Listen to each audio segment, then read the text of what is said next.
नमस्कार। आइए सुनते हैं शिवानी जी की लिखी कहानी 3 कन्या।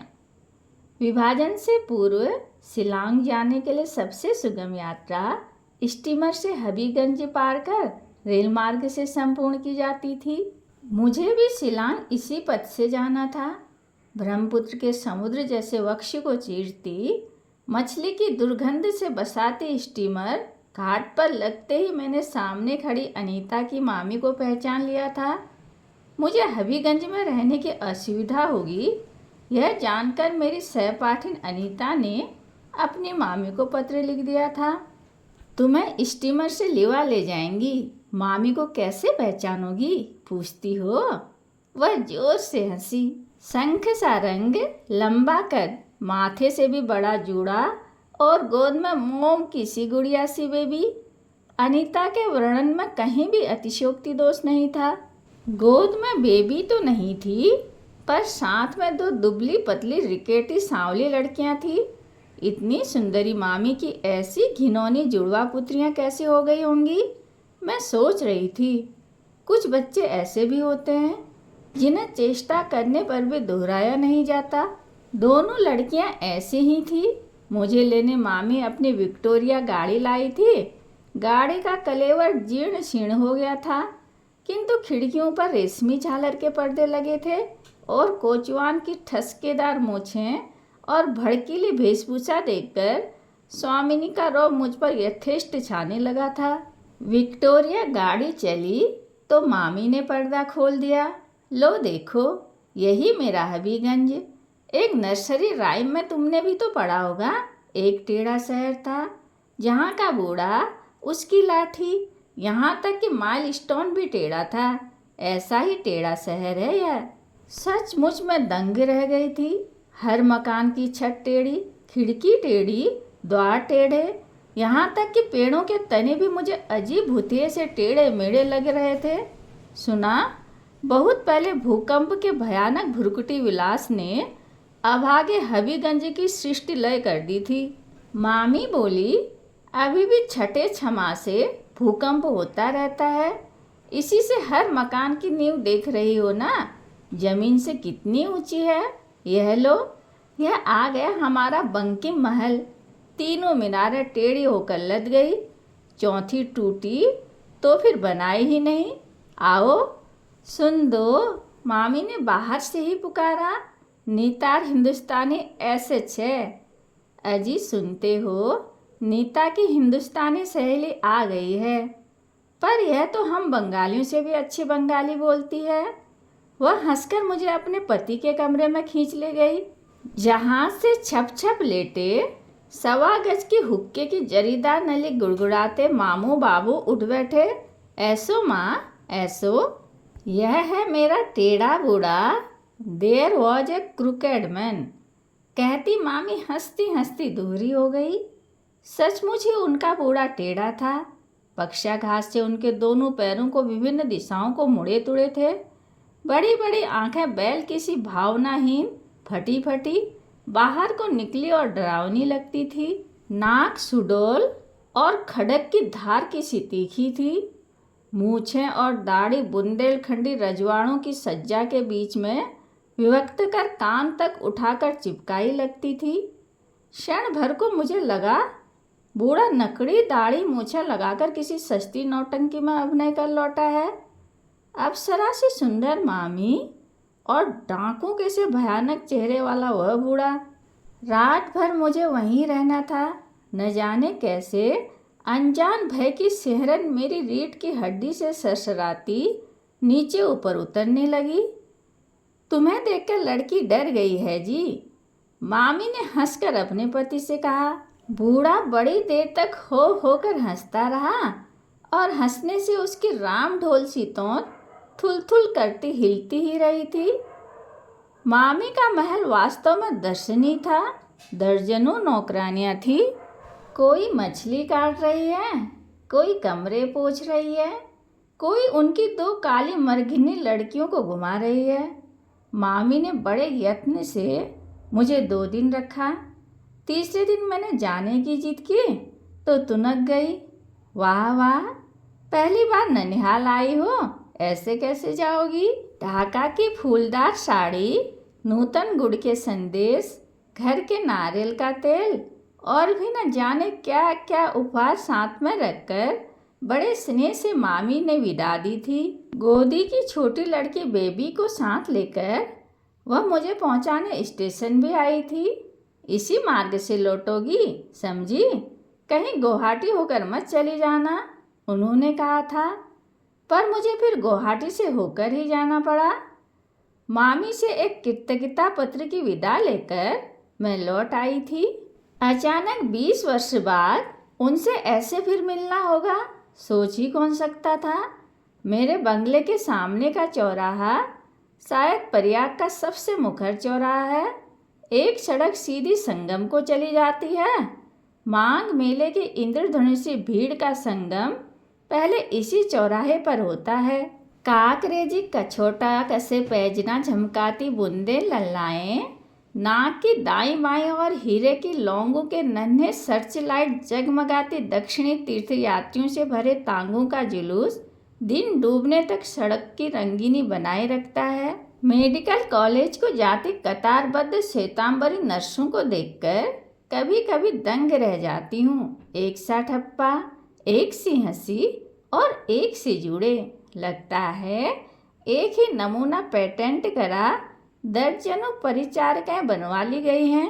कभी कभी इमली को ताक कर फेंका गया ढेला गलत निशाने पर बैठता है और देखते ही देखते उद्दंड स्कूली बालकों की वानर सेना मेरी खिड़की का शीशा चूर चूर कर देती है। ऐसे ही एक ढेले का शब्द सुनकर मैं बाहर निकली तो देखा ढेला खिड़की पर नहीं, रिक्शा पर जाती एक महिला के माथे पर लग गया है। रिक्शा वाला एक से एक चुनी गालियां देता दहाड़ रहा है और आसपास छोटी मोटी भीड़ जमने लगी है। महिला बेहद घबराई लग रही थी और उनका छोटा सा रुमाल खून से रंग गया था। मुझे न जाने क्यों सम्भ्रांत महिला की अपदस्थता देखकर तरस आ गया। आइए ना, भीतर घाव धोकर डेटोल लगाने से ठीक रहेगा। पास ही अस्पताल भी है, न हो तो ड्रेसिंग करवा लीजिएगा, मैंने कहा। भीड़ हट गई। महिला ने बड़ी कृतज्ञता से रुमाल हटाया और मैंने पहचान लिया। कुछ चेहरे ऐसे होते हैं जो 20 क्या 40 वर्ष तक भी इजिप्शियन मम्मी की भांति सुरक्षित रहते हैं। मामी का चेहरा भी शायद ऐसा ही था। चिकने चेहरे पर वयस की झुर्रियाँ नहीं पड़ी थी। स्वस्थ दांतों की मुस्कान अभी भी उतनी ही स्निग्ध थी। मैंने उन्हें पहचान लिया था, पर मुझे यह देखकर बड़ा आनंद आ रहा था कि उन्होंने मुझे अब तक नहीं पहचाना था। मैंने बड़े यत्न से आराम कुर्सी में लिटा दिया और घाव धोने लगी। इतना बदमाश है ये लड़का लोग, स्कूल जाएगा नहीं, खाली फांकी देगा और बदमाशी करेगा, उन्होंने कहा तो मुझे हंसी आई। मामी, पहचाना नहीं क्या? There was a crooked man. मामी ने मुझे गौर से देखा। ओ माँ, यही तो सोच रही थी मैं, कहाँ देखा इस लड़की को। मामी मुझसे लिपट गई। अब मेरा टेढ़ा बुढ़ा कहाँ रह गया बेटी? रह गया है निगोड़ा टेढ़ा कपाल। आप यहाँ कब आई मामी? मैंने पूछा। फिर तो मामी ने मुझे कई समाचार दे दिए। अनीता एक सरदार से विवाह कर नाइजीरिया चली गई थी। मामा बाबू की मृत्यु के पश्चात अपने बंकिंग महल और साथ सैकड़ों बीघा जमीन बेच बाच मामी प्रयाग में बस गई थी। लड़कियां यहीं पढ़ लिख कर बड़ी हुई। बंगाल में उनका गुजारा नहीं हो सकता। पूरी पराठा खाना सीख गई हैं। अब क्या बंगाल की झाल मछली और पालकर का घंट खा पाएंगी? सोचा, एक से एक अच्छे बंगाली परिवार यूपी में बिखरे पड़े हैं, कहीं न कहीं ठिकाने लगा दूंगी। पर कहाँ? अब तो तीनों पढ़ चुकी होंगी। मैंने पूछा। तुमसे क्या छिपाऊं?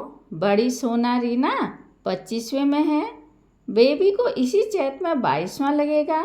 बेबी की चिंता नहीं है, इसकी तो सगाई हो गई है। तब बेबी की शादी चट से क्यों नहीं कर देती मामी? सबसे छोटी की कर दूं तो दुनिया यही कहेगी कि खरा माल तो बिक गया, खोटा रह गया। हिंदू गृहस्थ के यहाँ जो रीति चली आई है वही तो होगी। तुम कल अवश्य आना बेटी, तीनों बहनों को देखोगी तो पहचान ही नहीं पाओगी। अपने पार्क रोड के बंगले का पूरा नक्शा खींचकर मामी ने मुझे थमाया। दूसरे दिन सुबह ही मैं चल दी। इलाहाबाद की पार्क रोड मुझे किसी सुंदरी किशोरी विधवा सी लगती है। सुंदर बंगले, उद्यानों में झूमते उगे नीले पुष्पगुच्छ, मेडिकल कॉलेज के नए चित्र से सजे चंडीगढ़ी सज्जा के बंगले, पर सब बेजान और मुर्दा। कभी कभी घंटी टनटनाता एक आध फायर ब्रिगेड उस सड़क से निकल जाता है, तब लगता है उस निष्प्राण सड़क की निस्पंद नाड़ी फड़कने लगी है, पर फिर वही मनहूसी छा जाती है। उस दिन एक गंदा बुर्का ओढ़े एक मुस्लिम महिला सड़क से लगी जीर्ण मजार पर बेले का गजरा चढ़ा लोबान जला रही थी। उसी लोबान का मीठा धुआं पूरी सड़क पर फैल गया था। उस मीठी घुटन में मामी के बंगले का नंबर ढूंढ रही थी कि अपनी तीनों तन्वी कन्याओं के साथ मामी मुझे दिख गई। लोहे के भारी जंगलों पर बड़े बड़े अक्षरों में कुत्ते से सावधान रहने की चेतावनी टंगी थी। कतारबद्ध गमलों में स्थल पद्मा और कठाल चंपा देखकर लगा जैसे जोड़ा सांकों के ही आसपास कहीं पहुंच गई हूँ। वाह मामी, आप तो बंगाल की स्वर्गीय सुषमा को यूपी में खींच लाई, मैंने कहा। माँ के गुलाब देखिएगा, मामी 3 वर्षों से लगातार इनाम जीत रही है, सोना बोली। मामी के गुलाब वास्तव में 1.25 लाख के थे। कैसे हष्टपुष्ट गुलाब मैंने बहुत कम देखे थे, किंतु उनके गुलाब से भी सुंदर उनकी तीसरी कन्या बेबी थी, इसमें कोई संदेह नहीं। या तो 2 सांवली बहनों के बीच में खड़ी रहने से या गुलाबी पीले गुलाबों की मंदिम आभा से बेबी का रंग गहरा गुलाबी लग रहा था। ऐसा रंग बंगाली लड़कियों में देखने को कम मिलता है। आंखें बहुत बड़ी नहीं थी, किंतु पट्टनचासी भवों के बीच लापरवाही से खींची गई तिलकनुमा काजल की बिंदी बड़ी प्यारी लग रही थी। नाक बहुत पतली होने के कारण अधरपुट खुल जाते थे। लंबे बालों का ढीला जूड़ा बार बार खुलकर उनके कंधों पर ढुलक जा रहा था, और मामी की वह जूड़ा बांधने वाली अनूठी कन्या उतनी ही गांठों में मेरा मन बांधती जा रही थी। सोना और रीना भी शायद बहन के साथ नहीं देखी जाती, जो यथेष्ट रूप से आकर्षक थी। दोनों जुड़वा होने पर भी पहचानी जा सकती थी। सोना की आंखें बड़ी थी, रीना की साधारण। सोना की नाक रीना की अपेक्षा अधिक तीखी थी, किंतु रंग दोनों का जुड़वा था। अपने रंग को पाउडर की मरीचिका से छिपाने का कोई प्रयास नहीं किया गया था, न केश विन्यास में ही किसी प्रकार का आडंबर था। इसी से दोनों बहनों की सादगी मुझे और भी अच्छी लगी। वाह, कितना बढ़िया मकान है मामी आपका, मैंने कहा। इलाहाबाद में तो मकानों की बड़ी तंगी है। आर बोलो केनो माँ, मामी बोली। हमने इस मरे मकान के लिए क्या कम कष्ट उठाया है। वह तो मकान मालिक का लड़का हमारे परतुल के साथ पड़ा है। परतुल से हमारी बेबी की सगाई हुई है, बताए तो था शायद तुम्हें। बड़ा अच्छा लड़का है बेटी, 2 साल पहले IPS में आया था, आजकल सहारनपुर में SP है। कब है शादी? मैं प्रश्न पूछते ही खिसिया गई। मामी तो अपनी व्यवस्था पहले ही बता चुकी थी। सोना, रीना और बेबी मेरी चाय की तैयारी करने भीतर चली गई थी। मामी फिर वही उत्तर दोहराने लगी। यही तो दिन रात परतुल भी पूछता है। 4 वर्ष पहले सगाई हो गई थी, अब तो कभी कभी लड़का बुरी तरह झुझलाने भी लगा है। कोई और होता तो धता बता देती, पर हाथ में आए रत्न को कैसे गंवा दूं? इसी से दुधारू गाय की लाद भी सहती रहती हूँ। सोना, रीना के लिए दिन रात एक कर लड़के ढूंढ रही हूँ। विवाह कर क्यों नहीं देती मामी? आजकल यह सब कौन मानता है? मेरी ही छोटी ननद। मैं बात पूरी भी नहीं कर पाई थी कि मामी की तीनों कन्याएं खान पान का बहुत सा सामान लेकर आ गई। बड़ी देर तक गपशप में घर लौटना भी भूल गई। फिर तो प्राय ही तीनों बहनें मेरे यहाँ आ जाती। सोना नागपुर में डॉक्टर थी, रीना चंडीगढ़ में पढ़ रही थी। बेबी की सगाई हो चुकी थी, इसी से वह माँ के पास रहकर घर का काम सीख रही थी। पर मुझे उसे देखकर लगता था 4 वर्षों में उसने घर का आवश्यकता से अधिक काम सीख लिया था और वह अपनी 2 कुंवारी बहनों और विधवा माँ के सहवास में बुरी तरह ऊबने लगी थी। इसी बीच मेरे पति को विज्ञान परिषद के एक जलसे में 3 महीने के लिए वीना जाना पड़ा। इस बीहड़ बंगले में रहने का मुझे साहस नहीं हुआ। सामने भयावनी कंपनी बाग के अहाते में ही आए दिन राहगीरों को छुरा मारने की घटनाएं अखबार में छपती रहती। मैंने मामी की शरण ली। क्या अपने सुंदर बंगले के 2 कमरे सबलेट करने की कृपा करेंगी? ओ माँ, सबलेट ना और कुछ, तुम अपने ननिहाल जाती तो क्या वहाँ भी किराया देती? उसी दिन मैं अपना सामान ले आई। मेरा अपना चूल्हा फिर मामी के यहाँ जला ही कहाँ पाया। नित्य ही मुझे मामी की रसोई में जिमने का निमंत्रण रहा। कल सोना जा रही है, उसे चंद्रपूली बहुत पसंद है। रीना के साथ मछली के ककलेट बनाकर रखे जा रहे हैं। बिना मांस मछली के बेबी के गले के नीचे गस्सा नहीं उतरता। पति के विदेश गमन से प्रेषिता पत्नियों की कलाइयों के कंगनों का विरह दुखों के बाहों के उन्नत बन जाने का वर्णन प्राचीन कवियों ने किया है।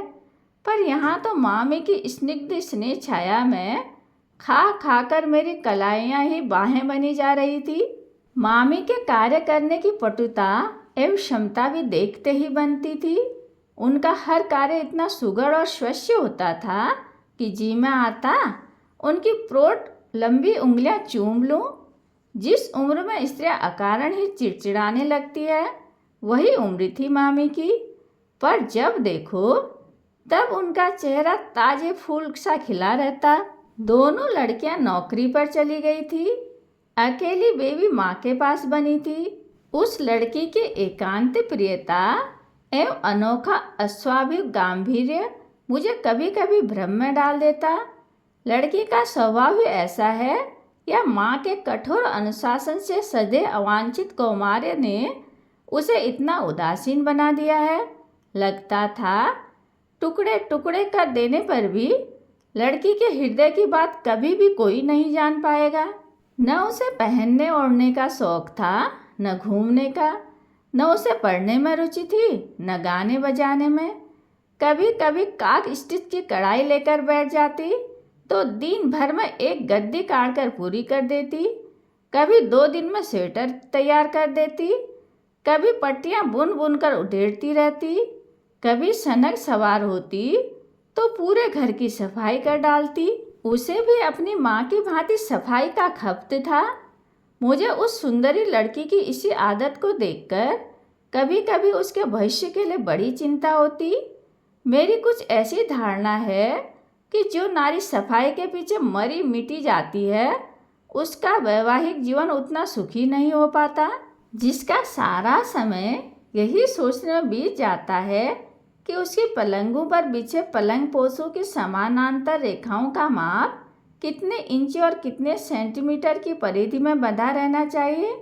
मेज पर सदी पुस्तकों की जिल्द का रंग कैसे मैच किया जाए कि सुंदर लगे, या बॉक्स में साड़ियों की तह कैसे पिरामिड के स्तूपाकार गड्ढों में सजाई जाए।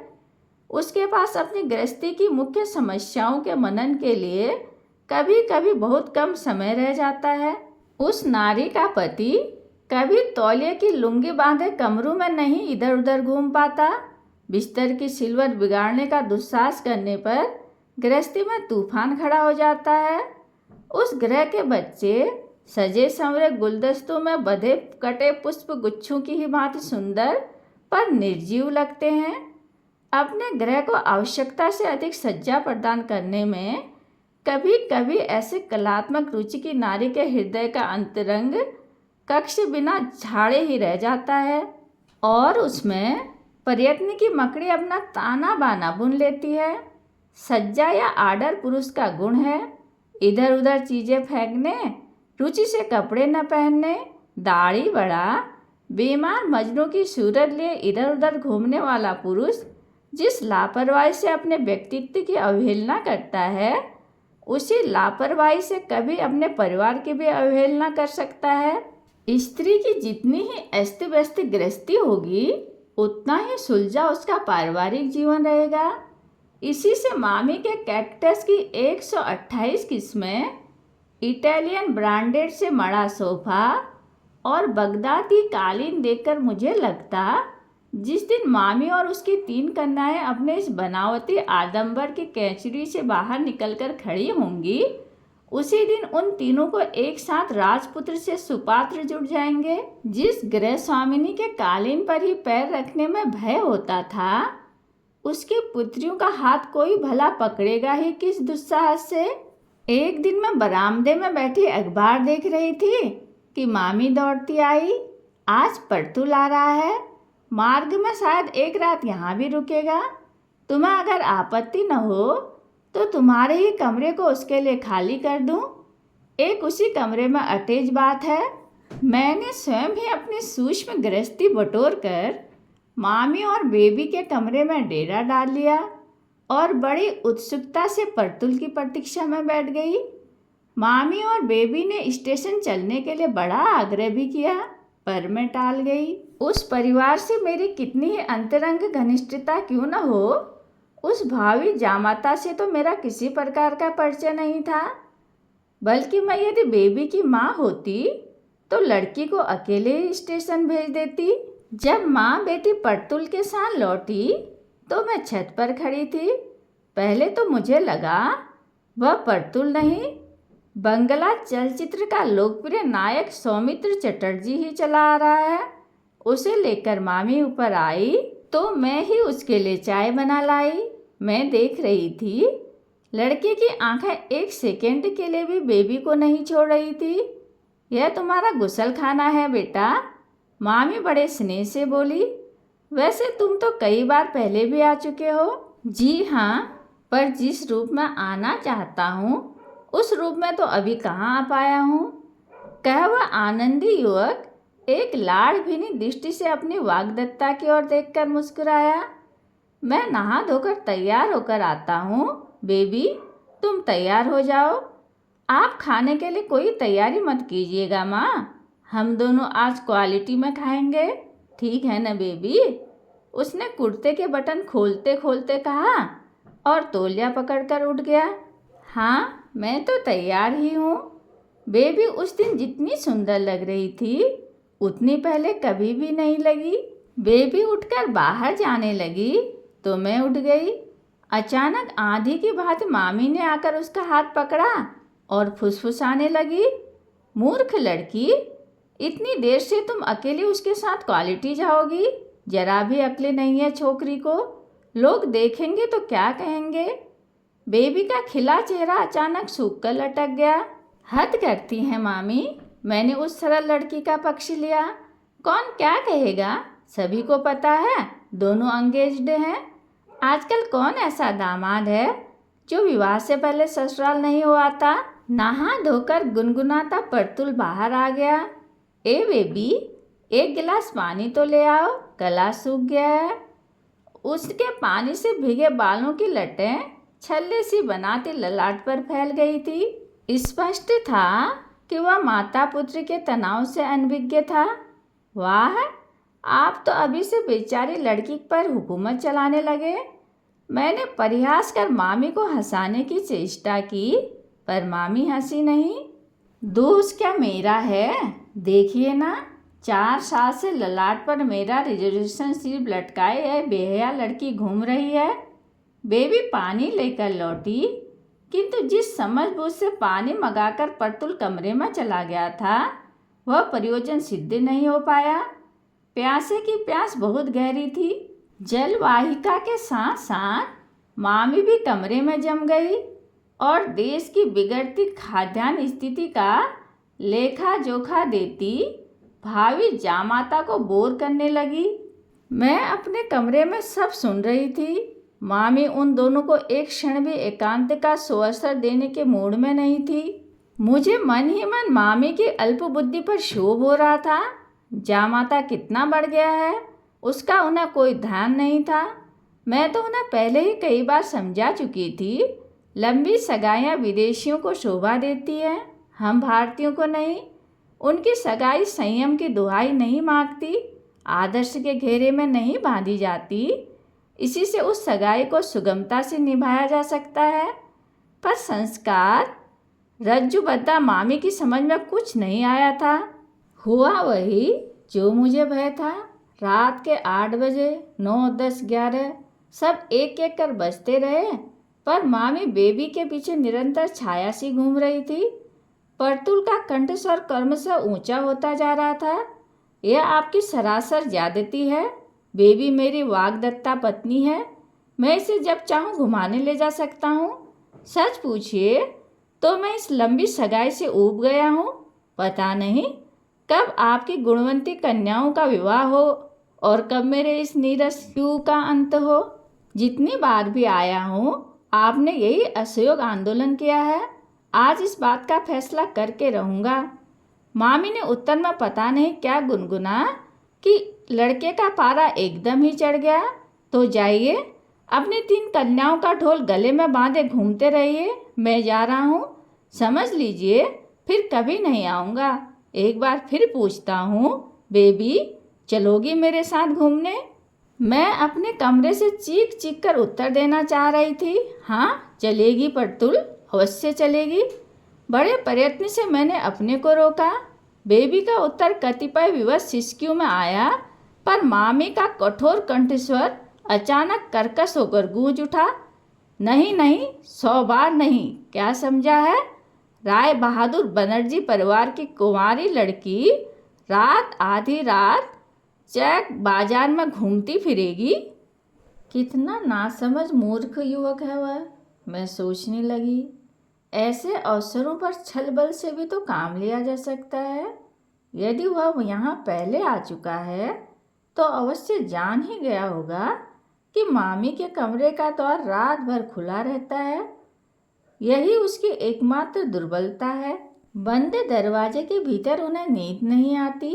बेबी की खाट एकदम द्वार से सटी लगी है और एक बार नींद आने पर मामी के कानों में नगाड़े पीटकर भी कोई उन्हें नहीं जगा सकता। इतनी भी बुद्धि नहीं है तो लड़की को लेकर भाग क्यों नहीं जाता? ठीक है, मैं जा रहा हूँ। परतुल शायद सचमुच ही चला गया, क्योंकि बेबी की सिसकियाँ मेरे कमरे के निकट आती गई। मामी उसे निश्चय ही घसीट कर ला रही थी, क्योंकि बीच बीच में पागल लड़की का स्वर आ रहा था। अचानक भद्द की आवाज़ हुई और कटे पेट सी बेबी मेरे पासू के पलंग पर आ गिरी। मेरी समझ में नहीं आया उसे आश्वासन दूं या नींद का बहाना बनाकर लेटी रहूं। नींद का बहाना बनाने में ही मुझे लाभ दिखा। परतुल सचमुच ही लौटकर नहीं आया। बेबी कई दिनों तक अपने कमरे में सिसकती रही। मुझे उस मूर्ख लड़की की अकर्मण्यता पर बड़ा दुख होता, पर बचपन से ही माँ के कठोर अनुशासन ने उसकी रीढ़ की हड्डी तोड़कर रख दी थी। कोई बात नहीं, मामी कहती, बंगाल की धरती क्या योग्य युवकों से एकदम रीति हो गई है। इसी वर्ष 2 लड़के IPS में आए हैं। एक का तो पिता भी DIG है। बड़ी साल में उनकी ननिहाल है, वही मेरी वर्दी है। आज ही लिखती हूँ। ऐसे ऐसे बीशियों परतुल मेरी जूतियाँ चाटेंगे। पर बेबी को जैसे जूतियाँ चटवाने की कोई आकांक्षा नहीं थी। इसी बीच में अपने बंगले में लौट आई थी। पति और बच्चों के साथ जब पहाड़ यात्रा से लौटी तो मामी से मिलने गई। बेबी की दोनों बहनें छुट्टी में फिर आई हुई थी और 3 कन्याओं की उपस्थिति ने बहुत हद तक पिछली उदासी झाड़ पोंछ दी थी। फिर एक से एक रंगों के कार्डिगन बुने जाने लगे थे। फिर से 3 दिन के 300 सिनेमा देखे जा रहे थे, किंतु 3 जोड़ा आँखों में एक जोड़ा आँखों की उदासी अभी भी पूर्ववत थी। कल हम लोग सब माघ मेला जाएंगे। अमावस का नहान है। वहाँ 190 वर्ष के एक बाबा जी आए हैं, सबके प्रश्नों के उत्तर देते हैं। आप भी चलिए ना, बड़ा आनंद आएगा, सोना बोली। माँ को हम प्रश्न नहीं पूछने देंगी। मजली रीना सबसे मुखर और हठीली थी। मैं जानती हूँ यह क्या पूछेंगी। क्या? मैंने हंसकर पूछा। वही निरर्थक प्रश्न, हम तीनों का विवाह कब होगा? सिली कहकर वह हंसने लगी। पर आपको चलना होगा मासी, आपको चलना ही होगा, बेबी ने कहा। तो मैं उसकी करुण याचना पूर्ण दृष्टि का निमंत्रण टाल नहीं सकी। कभी मैंने उसका पक्ष लिया था, शायद उस कृतज्ञता को भूल नहीं पाई थी बेचारी। मामी ने एक बड़ा सा बजरा किराए पर ले लिया था। अन्य यात्रियों से भरी नावों की अपेक्षा हमारा हल्का फुल्का बजरा सर्राटे से तैरा जा रहा था। 3 कन्याएं एक दूसरे से माथे सटाए, एक से रंग के 3 कार्डिगन मशीन की तेजी से खटाखट बुनती जा रही थी। अचानक गीत गाती ग्रामीण स्त्रियों से भरी एक नाव हमारे पास से गुजर गई। देख रीना, वह नीली साड़ी वाली ग्राम्या कितनी सुंदर लग रही है, सोना ने कहा। और देखूं दीदी, कहती दोनों बहनें आगे की ओर झुक गई। नाव तिरछी हो गई। मैंने भी उत्सुकतावश नीली साड़ी वाले को देखने के लिए दृष्टि फेरी। मैंने जिसे देखा उसे शायद 3 कन्याएं नहीं देख पाई। एक सरकारी पुलिस की नाव में 3-4 लाल पगड़ीधारी रौबदार थानेदार खड़े थे, जैसे लखनऊ के बने मिट्टी के खिलौने हों। स्वयं नाव खेता कंधे में कैमरा लटकाए, पार्श्व में अपनी अग्निवर्णा सुंदरी अस्मी पत्नी को लिए परतुल मुस्कुराता खड़ा था। मैं मामी से सुन चुकी थी कि उसने एक अस्मी बरुआ लड़की से विवाह कर लिया है। कहिए, कैसी हैं आप सब? खूब भेंट हुई। वह अपनी नाव को तेजी से खेता एकदम इतने निकट ले आया कि उस रौबदार सरकारी नाव की टक्कर खाकर हमारा जीर्ण शीर्ण बजरा डगमगा गया। लग रहा था उसने जानबूझकर ही ऐसा किया है, क्योंकि उसकी दुष्टतापूर्ण आंखें प्रतिशोध की चिंगारियां बरसा रही थी। वह केवल बनियान और पैंटे पहने नाव चला रहा था। नीली जर्सी गले से बंधी झूल रही थी। नंगी चौड़ी ताम्रवर्णी छाती दर्पण सी चमक रही थी। मामी प्रस्तर प्रतिमा से चुपचाप बैठी थी। सोना और रीना को जैसे सांप सूंघ गया था। दोनों के हाथ की बुनाई गोदी में गिर गई थी। अकेली बेबी मंत्रमुग्ध दृष्टि से अपने खोए उस रत्न को निहार रही थी, जिसे उसने अयत्न और अवज्ञा से गवा दिया था। न उस दृष्टि में द्वेष था, न घृणा, न प्रतिशोध था, न करुणा। था केवल प्रेम, अबाध निश्चल प्रेम। जानती है मिसेस बनर्जी, उसने मामी की ओर देखकर कहा। तो तीनों बहनें चौंक पड़ी। आज तक उसने मामी को कभी इस विदेशी संबोधन से नहीं डसा था। मेरी इस पत्नी को विवाह से पूर्व मेरे साथ आधी रात घूमने में कभी कोई आपत्ति नहीं रही। वह हंसा और धीमे अंग्रेजी चलचित्र के नायक के स्वर में फुसफुसाया, good bye and good luck 3 कन्या। हमारी नाव को फिर एक क्रूर टक्कर से डगमगाता वह तीर सा निकल गया। मामी का चेहरा क्रोध और अपमान से क्रमशः लाल से सफ़ेद पड़ता जा रहा था, किंतु उन्होंने एक शब्द भी नहीं कहा। मैं सोच रही थी कि खानदान और बिल्डिंग का खरा सोना ऐसे ही अवसरों पर कसौटी को नहीं छलता। दोनों बहनें गोद की बुनाई को उठा सींग से नीचे गिरे गए फंदों को पिरोने लगी। अकेली बेबी अभी भी अचल बुनाई थामे लहरें काटती तीर सी भागी जाती उसी नाव को एकटक देख रही थी, जिसके पीछे खड़े 3 थानेदारों के छब्बेदार रेशमी साफों की झालरों के बीच से दिखती परतुल के गले से बंधी उसी की बुनी नीली जर्सी की निर्जीव बाहें धीरे धीरे ओझल होती जा रही थी। मुझे लगा यह त्रिवेणी तट नहीं, ब्रह्मपुत्र का विस्तृत वक्ष है, जिसके तट से दिखती हबीगंज की टेढ़ी मेढ़ी बस्ती के बीच 3 टेढ़ी और चौथी टूटी मीनार लिए अभिशप्त बनर्जी परिवार का बंकिंग महल चुपचाप खड़ा है। 4 मीनारों में जो चौथा मीनार भूकंप के धक्के से टूटकर बिखर गई थी, वह फिर कभी नहीं बनाई गई। मामी ने कहा था, सोचती हूँ आज भाग्य का भूकंप जो फिर वही क्रम दोहरा रहा है, उसका अंत भी क्या वैसा ही रहेगा। कहानी सुनने के लिए धन्यवाद।